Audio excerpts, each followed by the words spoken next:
anyway, so I had this one foreclosure one time in Glen Mills, and it's close to my house. I was like, oh, I'll just pop over. I'm going to serve the notice. So when I go over for my initial contact, wait. So Pete had to serve the foreclosure notice, like that. That's part of the deal, right?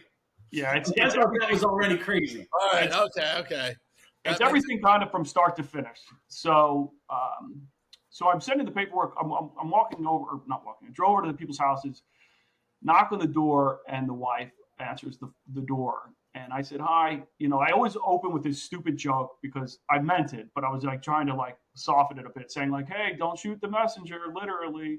I said, hey, I got a piece of paper here just to look at, to let you know your home's been foreclosed on.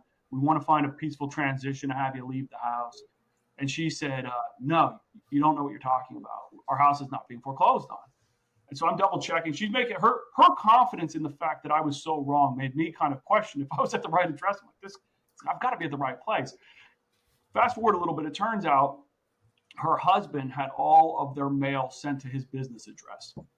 So she did not know that they had been foreclosed on. So she said, let me call my husband. I'm going to have him come over and we're going to sort this out. So I thought, no problem. This is fine.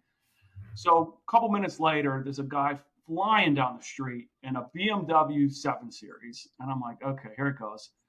Pulls in the driveway. And as soon as he pulls in the driveway, he hops out of the car and he puts his hand behind his back. I said, whoa. I know what you're implying. Stop right there. I've got a piece of paper.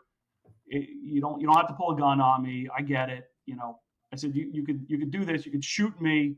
And even if you got away with it, they're just going to send some other person with another piece of paper and you're going to have to just keep shooting people over and over again. So why don't we dial it back? And so that kind of calmed down the temperament a little bit. And so I'm going through the process, and he admitted that the mail was being sent to the office and that he had fallen behind, that they were losing the house and all that.